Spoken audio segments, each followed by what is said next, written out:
On May 5th, 1978, President Jimmy Carter flew from Portland, Oregon to Spokane to attend a park dedication and town hall meeting. King 5's Jean Enersen was on board Air Force One and had the honor of interviewing the president. Let's take a look back at that conversation.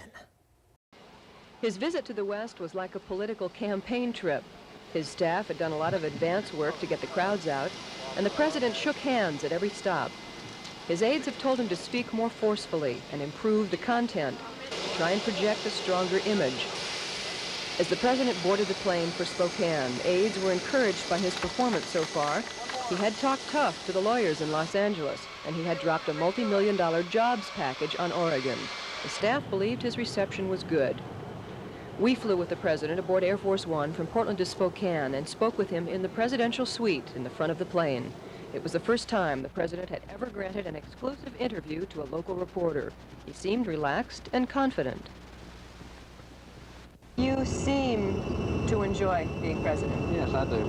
Do you get frustrated when you read the polls, for example, the latest national poll that shows 29% of the people think you're doing a good job? That's lower than almost any president in recent memory. Well, I think you have to remember that incumbents these days are suspect.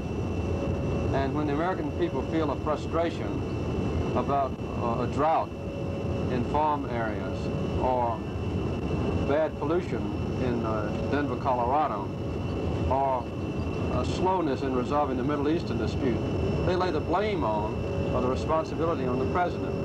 I think when a time for an election comes and when people have the issues thoroughly discussed and have to make a decision, they recognize that there is no more difficult public office in the world than the presidency of the United States.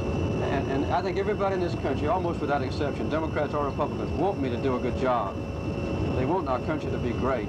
You're the only president we have. Only president you have, sure. And this gives me a good sense of reassurance and confidence. I've always had a belief. Don't you feel some kind of frustration, though, at seeing this? Yeah, I do. Obviously, I would like to see the polls be higher. What are you going to do to change people's perceptions of the way you're...